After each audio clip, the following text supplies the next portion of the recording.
2. All right, we're getting down to the wire here, everybody.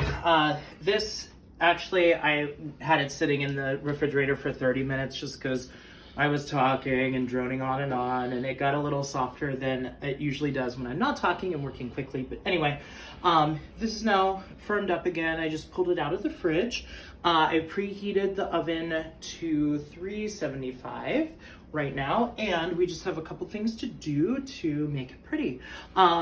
Because I'm using the toaster oven and the heat source is so close to the top of the pie, I'm gonna brush it with cream.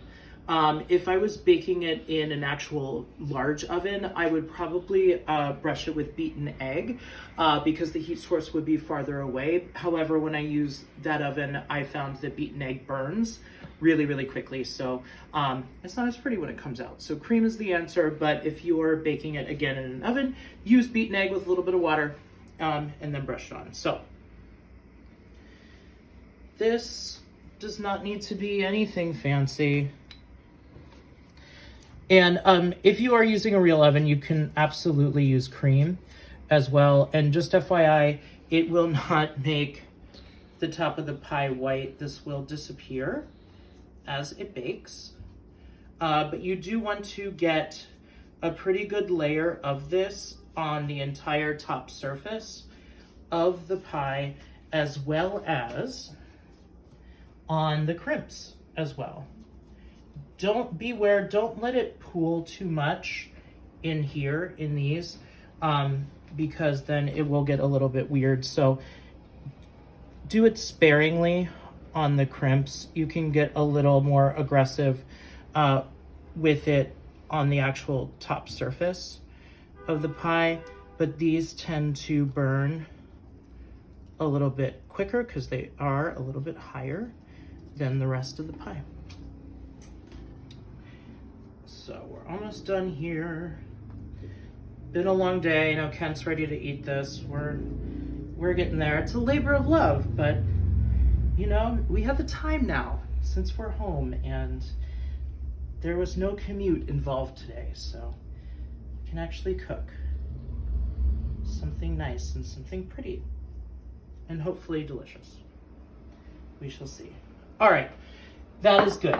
Now, as a final flourish, there it is, finished with its cream layer. As a final flourish, I lightly, you don't want to do like, you know, a thick layer of salt, but if you have like a flaky sea salt or something really nice and fancy, time to use it is now. I'm just using kosher salt, just a pinch from a height. Are you suggesting fleur de sel? Yes, Kent, fleur de sel would be an excellent application. Great. For this. Just another one. I'm doing it from high up just for even distribution.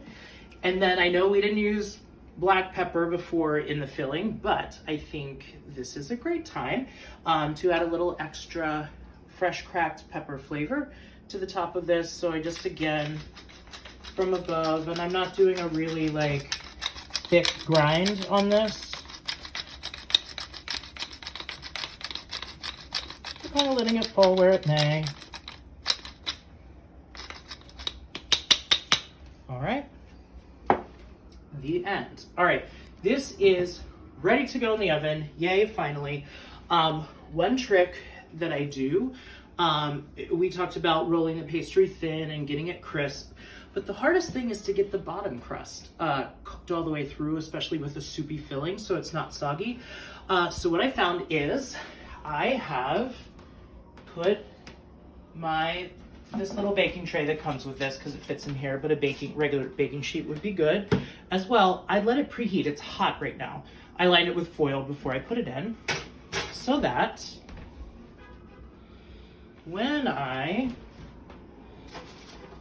put the bottom of the pie down on that, it already has a place to go and it already starts cooking. So into this little oven we go. It just fits, it's perfect. Say goodbye for 1 hour. I will probably check on it at 30 minutes and rotate it so it does brown and bake evenly and check it. I say an hour. That's kind of loose. I would check it around the 50-minute mark. What you want is for the crust to be golden brown. When you touch it, it seems crisp and cooked through and firm. And then the filling in the vents that we made, those slits, you want it to kind of be like bubbling out.